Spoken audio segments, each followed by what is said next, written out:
I hired help and my business got slower. If you're a CEO parent who finally brought on support, an assistant, a virtual assistant, an EA, a team member, and you somehow ended up with more on your plate, you didn't fail a delegation. Nobody told you what was supposed to happen first. So in this video, I am giving you the 3 reasons delegation keeps failing you and the fix for every single one. Make sure you stay for number 3 because it is the real one, the one that I find in almost every single business I look inside. Can we be honest about the sentence that is actually running your business right now? It's faster if I just do it myself. And the maddening part is that today it is true. It is faster. You've done the thing 1,000 times, you know where everything lives, and explaining it to someone else feels like an entire second job. But that sentence being true today is exactly what keeps it true for you forever. Every day it's faster to do it yourself. So every day you continue to stay the only person who can do it. That's not a personality fall. That is actually a math problem. And you can't out-hustle math. You can't rework math. You didn't hire wrong. You delegated the task and you kept everything that makes the task actually move. We're gonna fix that today, okay? Are you ready? If you haven't met me, I am Lauren. I'm an alignment strategist for CEO parents. I have 5 kids at home and my laptop closes and goes in a drawer at 4 p.m. every day. And my whole job is helping business owners build a business that fits the life they actually have, which means I have exactly 0 interest in working more hours and you working more hours to solve this problem, okay? I want you working less. I want it to fit in your life. So here we go. The 3 reasons that your delegation keeps failing. Number 1 is about what you're handing off. Number 2 is about who actually owns it after you hand it off. And number 3, the real one, is about what you're still holding on to, even without realizing you're holding it. All right, so reason number 1, you are handing off the wrong end of the task. Most of us do 2 things. We delegate the parts we like and we keep the parts that are actually draining us. Or we keep the whole thing because explaining it feels so much harder than actually just doing it. I want you to flip it. Delegate the starting draft, not the finish line. For most business owners, you will find the hardest part of any task is the blank page. Getting the starting draft out, the first version of an email, the outline of a proposal, the rough pass at the schedule, actually distilling and pulling out all the context that you needed for that thing, that's where the resistance lives. So hand that off. Empower your assistant, your team members to bring you the rough version. You keep the last 10%, the judgment, the polish, the alignment, the part that has to sound like you keep it. You go from being the person who does the task to the person who finishes it. It's a completely different weight.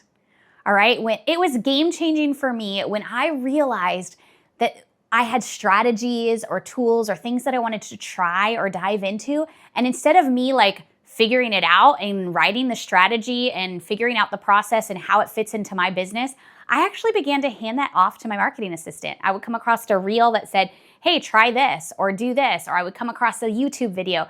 And instead of me like pulling out the information and seeing what fits or aligns, I actually gave her the work to do the research, figure it out, distill it, put it on paper, and tell me what she thought it could do or work inside of our business. And then I could come in and I could simply just say, hey, this fits, or this doesn't fit, or this aligns, or this doesn't align, or how about we tweak this, or change this a little bit.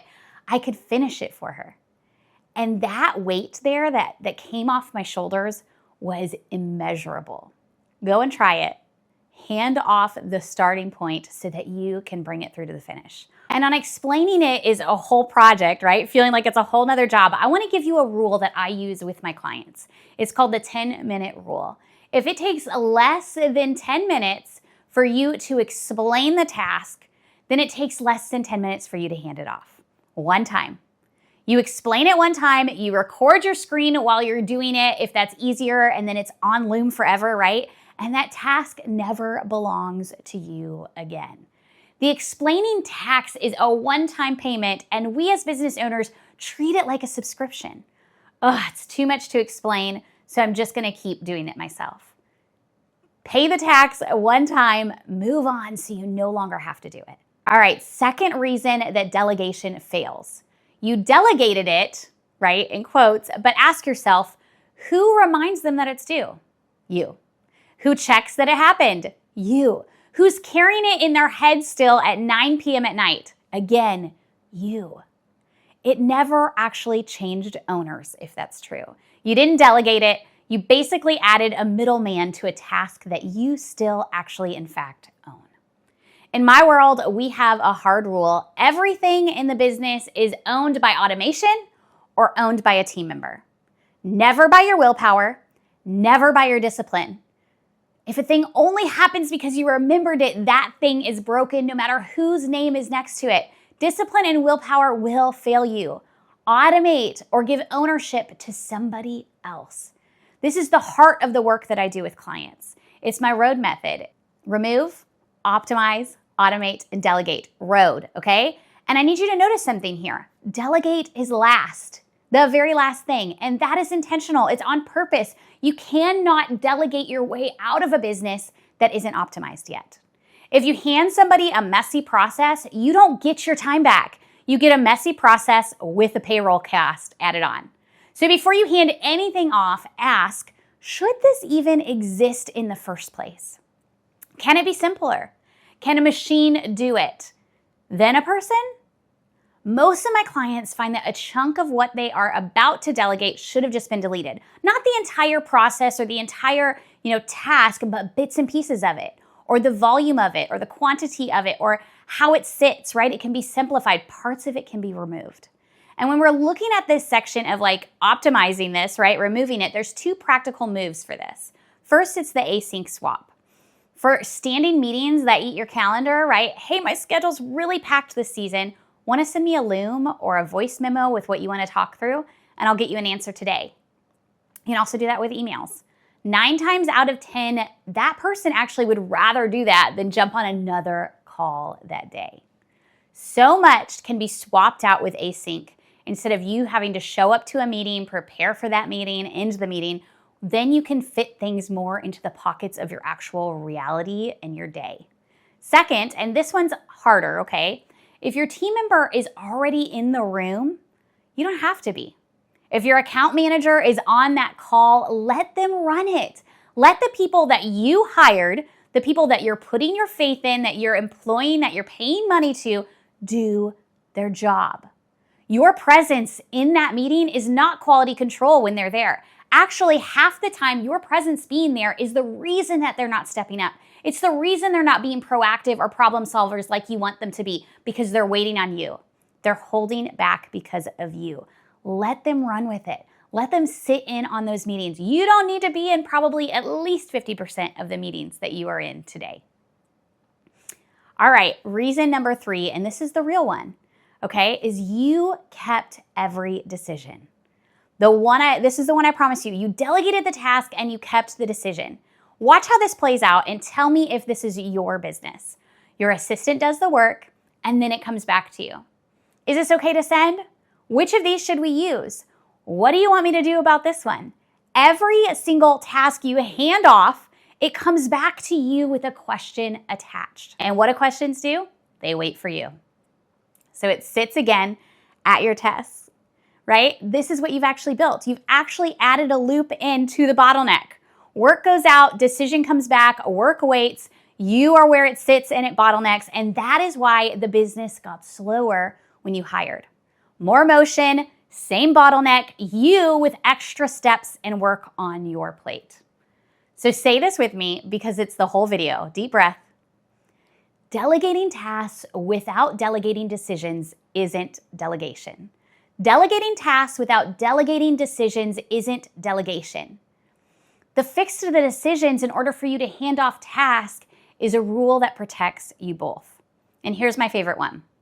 Bring me 2 solutions, not 1 problem. When anyone on your team hits a snag, they don't bring you just the problem. They bring the problem and 2 ways that they would go about solving it and which one they would recommend. So the first few weeks you pick, and then something starts to happen. You start noticing that you're agreeing with the recommendation every single time. And that's when you know it's your exit, okay? That's the day you get to say to your team member, you've recommended great correctly for me for a month, so stop asking me. Decide and then tell me what you decided. Give people a lane they can own, a boundary line for when they do need you. There should be really clear dividers, right? Real money is at risk, or a client relationship is at risk, and the faith to act inside that lane. That's delegation. Everything before that is task sorting. Allow them to know where their lane stands so they can come to you with the really important things and step back on the things that aren't so important. So 3 fixes: hand off the starting draft and keep the finish. Make sure every task is owned by automation or your team, never your willpower, and delete what shouldn't exist before you delegate it. And the big one, hand off the decisions, 2 solutions, not 1 problem, until they don't need to ask any longer. A team that can't decide without you isn't a team at all. It's you with extra steps. And you deserve better than a more expensive version of you doing everything yourself. And your team deserves better than the opportunity to be held back by your decision making. If you watch this and you're thinking, okay, but I don't even know if delegation is my actual bottleneck, that's exactly what my diagnostic is for. It takes a few minutes. It shows you which growth zone is really holding your business back. The link to that is in the description below. And if you're past that, if you know it's time and you just don't have the right person, I recruit and place executive assistants specifically for CEO parents. The link for that is also down below. I'm Lauren. My laptop goes in a drawer at 4 p.m. every day, and yours can too. I'll see you in the next one.